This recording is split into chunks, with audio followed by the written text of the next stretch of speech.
Hi అండి, అందరూ good morning. ఇక్కడైతే పులిహోర అలాగే చపాతీలు అయితే చేసుకున్న తర్వాత బిద్దరు అయితే వెళ్ళిపోయిన తర్వాత ఇంకా టోకెన్ తీసుకొని క్యూలో అయితే నిలబడిన తర్వాత ఇంకా లోపలికి అయితే లోయలో అయితే వెళ్ళిన తర్వాత మా పిల్లలు అయితే ఇక్కడ జనాలకి చూసి అయితే చాలా అంటే చాలా ఏడ్ చేశారు.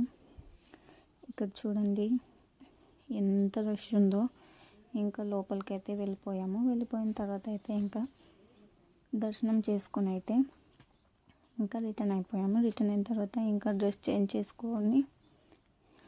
అయితే చేంజ్ చేసుకొని ఇంకా ఇక్కడైతే మా పిల్లలకైతే కొన్ని ఫొటోస్ అయితే తీసేసాము. మేము కూడా ఫ్యామిలీ పిక్ అయితే దిగిన తర్వాత అయితే ఇంకా కొబ్బరికాయలు తీసుకొని ఇక్కడైతే ఒక దేవునికి అయితే కొబ్బరికాయలు కొట్టేసి ఇంకా తినేసిన తర్వాత అయితే కొంచెం జాతర చేసుకొని ఇక ఇంకో దగ్గరికి అయితే వెళ్ళాము. ఇక్కడ వెళ్ళాము.